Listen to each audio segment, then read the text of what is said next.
Welcome back, everybody, and this is a solo movie review from Jake here, and this is something that's rare. Occasionally, I'll do one of these. Usually, it's covering a movie that I don't think that Tyler will be interested, not a movie that we would necessarily cover on the podcast, so this is an opportunity to talk about a different movie and give you my perspective on it. And usually, it's about movies that I really want to talk about, and I really, really enjoyed.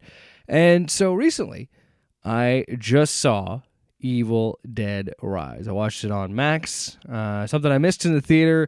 You know, I'll be honest, these days, having a family, I'm a little bit more picky and choosy about what movies I go see in the theater. Usually, if I go see a movie in the theater, it's going to be for the podcast. I'm going to be covering it with Tyler. So rarely do we do that, but this was something, if there was a movie I would have tried to go see at the theater, probably would have been this, but I probably would have had to convince my wife. Now, she did watch it with me on Max, and it's a little bit easier sell when you watch it at home versus out in the theater. But anyway, long story short, I'm a huge fan of the Evil Dead franchise. I've said it on this podcast back in October when we did our first Spooktacular. I talked about my love for the franchise, and I've been pretty vocal about my love for it too when we talked about this movie when it came out. I know we touched on the box office when this first came out and different topics of the sort. So, yeah, first off, huge fan. I have all of the Evil Dead all of the movies. 1, 2, Army of Darkness, the remake, have Ash vs. Evil Dead. I don't know if this one has a physical release, but if it does, I'll probably pick it up too and complete my collection. So Evil Dead Rise, my opinion as a lifelong Evil Dead fan, how did I feel about this movie? It does some really creative things. Lee Cronin is the writer and the director on this movie, and we saw it 10 years ago with the reboot or remake, whatever you want to call it, with Fede Alvarez, which I really enjoyed. I thought it harkens back to more of the horror aspects of Evil Dead rather than the silly and goofiness that we saw in Evil Dead 2 and Army of Darkness. But that's not to say that this movie, more than the remake, still has a lot of campiness to it and a lot of tongue-in-cheek attitude to it. Like, there are straight up horror movie beats and horror movie I don't want to say tropes, but you know, it definitely pulls from a more serious horror bag of tricks, but then at sometimes it does kind of lean into the over the top nature of Evil Dead. And I think that's what's always drawn me to the franchise is, yes, there's this violence and gruesomeness and gore, but it's done in a way that isn't just masochism, you know what I mean? There's a wink.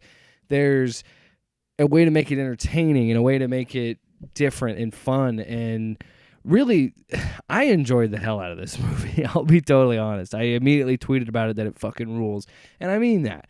I had a expectation going into it, and I think it met and exceeded some expectations in some aspects, I think. And I'll admit, there are different people in the fandom of Evil Dead. I think there's people that enjoy Evil Dead 2 and Army of Darkness and the more silliness, the Bruce Campbell stuff, maybe even Ash vs. Evil Dead.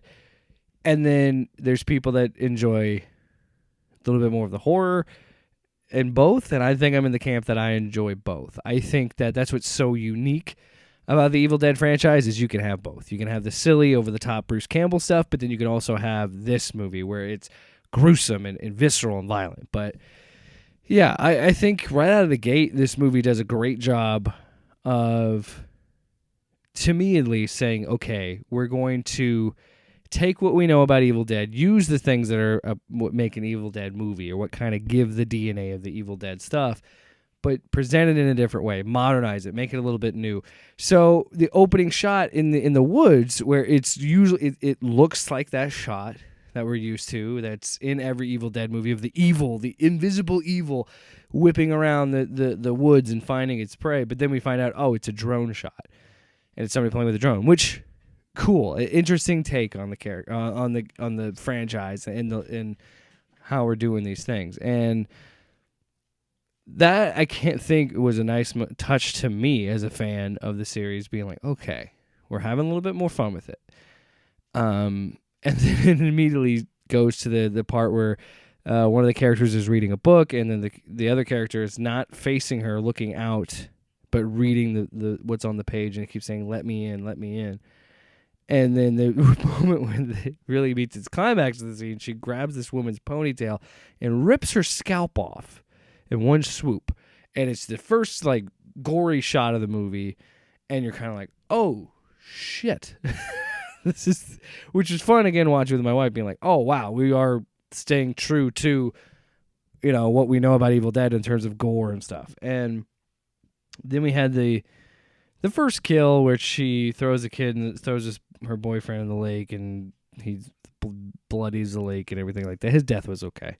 It was whatever on the kills. But the best part is she levitates out of the water after being submerged.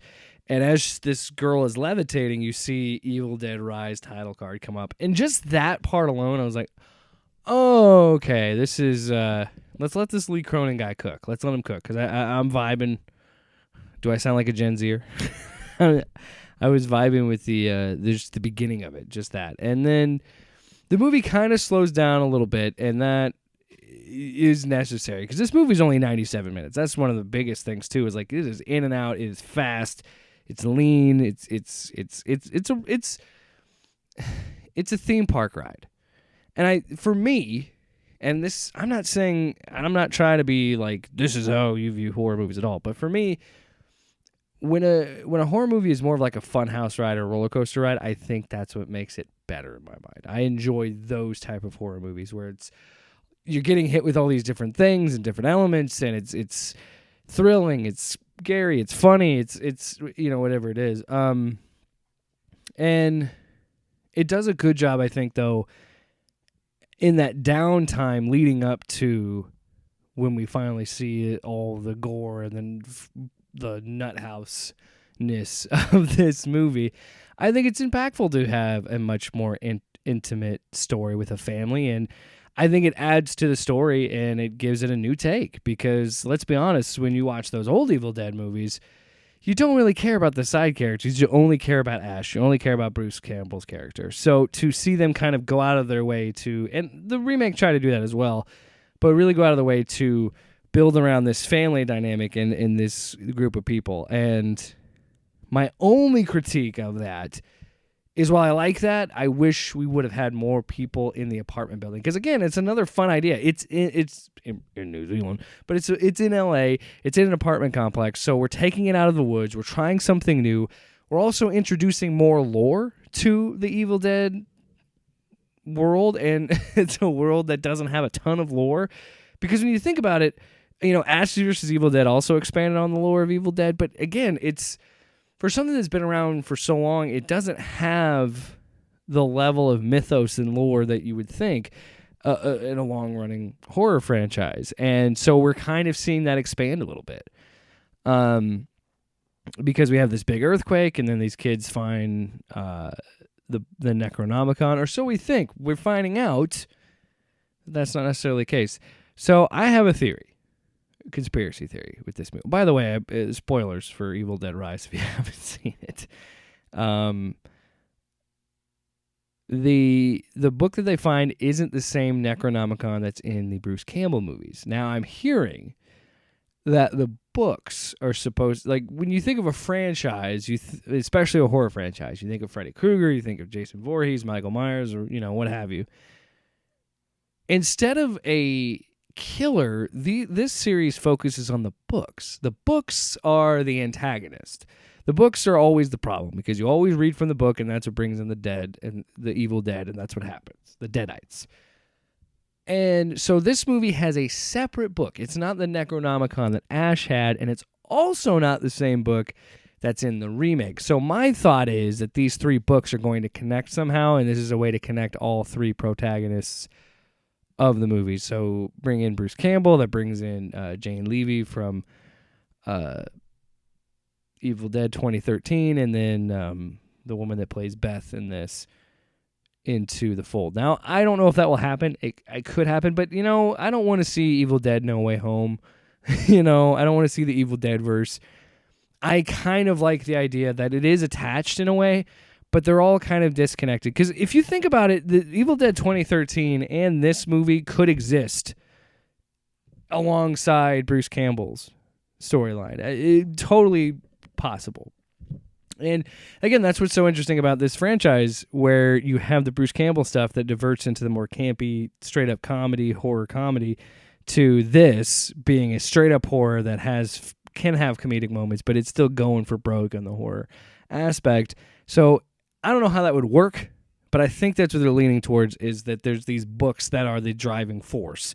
Because this book, definitely has different pages and passages from what goes on with Bruce Campbell's story. And I would even say that it operates differently than the other books, because in this, he reads from the book. And again, I love how this movie sets and pays off. I know it sounds like screenwriting 101 to some people that, but I think Cronin does a great job of delivering devices, setting them up, paying them off, setting them up, paying them off. And I think good writing, good horror movies will do that. So he mentions Beth comes in and she says, "Hey, the garage door's all fucked up.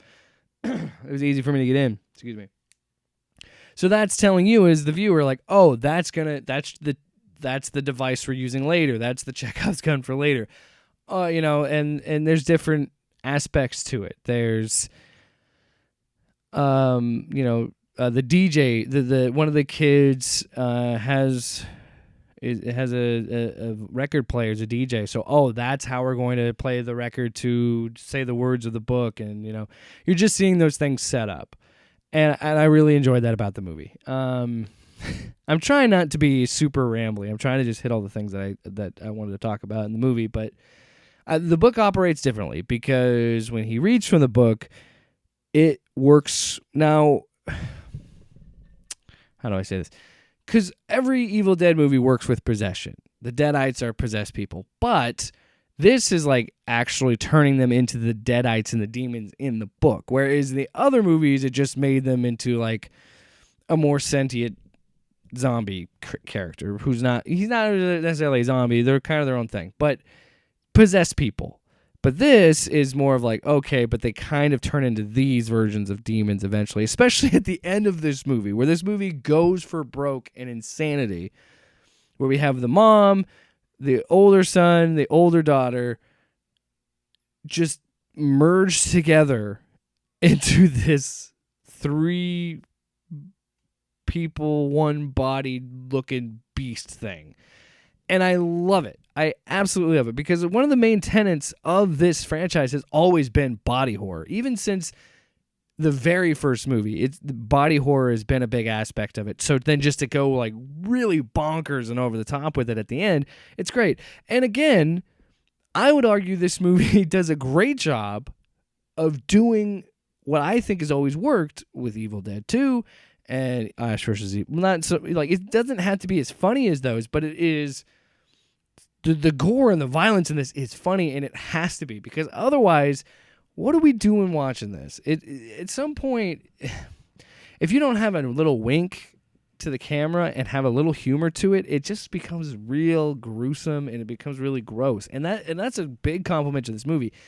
While it is very gory and nasty and ugly, it never crosses a line that's gratuitous. It doesn't cross a line that's mean-spirited. Believe it or not, it doesn't feel like that to me. And I think like most of the violence is kind of over the top, and it's in a lot of to me, I was never like scared of anything. I was kind of like, huh, what? Like the whole time I'm enjoying. It's like going to a haunted house. You're having these different elements thrown at you, and it's like, what is going on? Like, what's this happening now? And yeah, there's some shots in this movie where someone gets stabbed through the hand, you're like, ooh, because that always a kid gets stabbed in the bicep, like with a knife, with a kitchen knife. It's like, oof. There's some shots where there's a girl like which was really cool. They had like a sugar glass, wine glass, where this girl's eating it and there's blood coming out of her mouth, and their eyes in this movie are so well defined and weird, and like this, they're like bloodshot, but then like there's like the is it irises? Yeah, the irises in their eyes. Yeah, the color of their eyes is like yellow, so it kind of almost glows in the dark a little bit.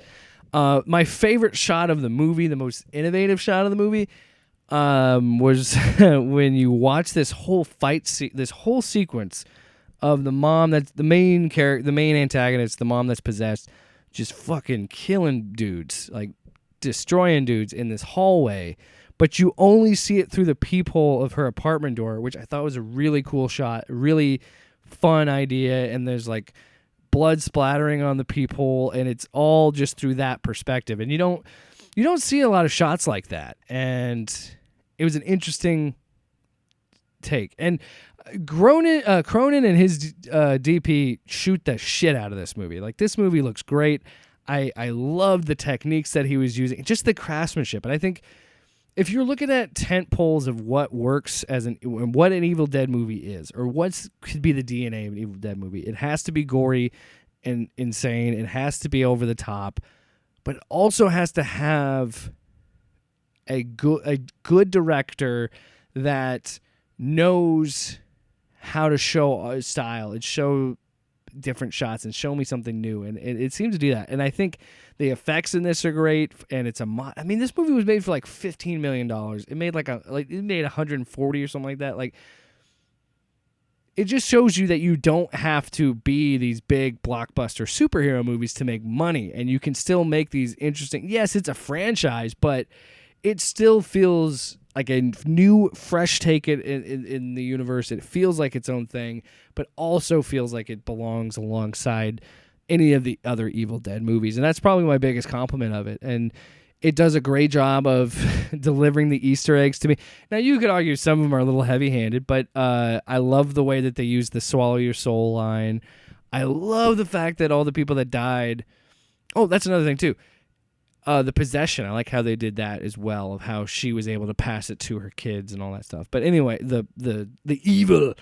But when they do the Dead by Dawn scene in the hallway, that's really effective too, because it hit all the beats. Now, people can criticize it for that, maybe, that it's like, oh, well, it's got to hit check marks, it's got to hit beats to work as an Evil Dead movie. I don't necessarily have a problem with that if it's done in a fun way, and I think Cronin managed to do that pretty well in what he was going for. Like the Dead by Dawn stuff, the Swallow Your Soul stuff, when she's standing on top with the shotgun and says, come get some, and then falls immediately after that, like, that is what I'm talking about.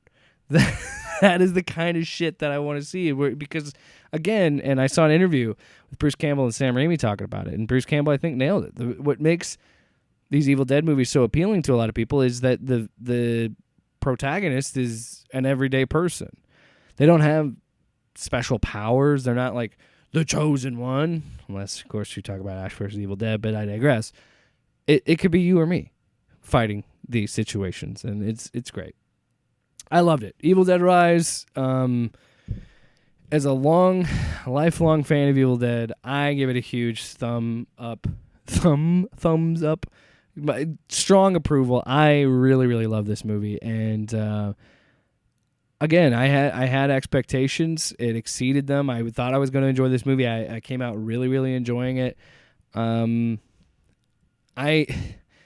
heard somewhere that they kind of want to make it, and I really hope they don't. I heard that they want to make more Evil Dead movies in a more regular basis. I don't want to have an Evil Dead movie like every year. I like the fact that it's been 10 years since we've seen a wide release of an Evil Dead movie, and in between we got Ash vs. Evil Dead, and I haven't played it, but there's the Evil Dead video game that's out. So there's still a lot of legs in this franchise, amazingly. And as someone who's always loved it, I do want to see more of it, but I think it's going to take away what makes it special if you put it out every year and you make it more of a serialized franchise. I think what's fun is like every 10 or 15 years we get something new when we least expect it. But I don't know. What did you guys think of Evil Dead Rise? Let me know in the comments section down below. Did you love it? Did you hate it? I don't know. Tell me about it. Make sure to subscribe, like, and click the bell and all that stuff. The YouTube things. All Stay tuned to the channel because soon I'll have another video coming up that will be something completely different than this. So hope you enjoy that as well. Thanks so much for watching, guys. Off panel, off topic with Jake and Tyler.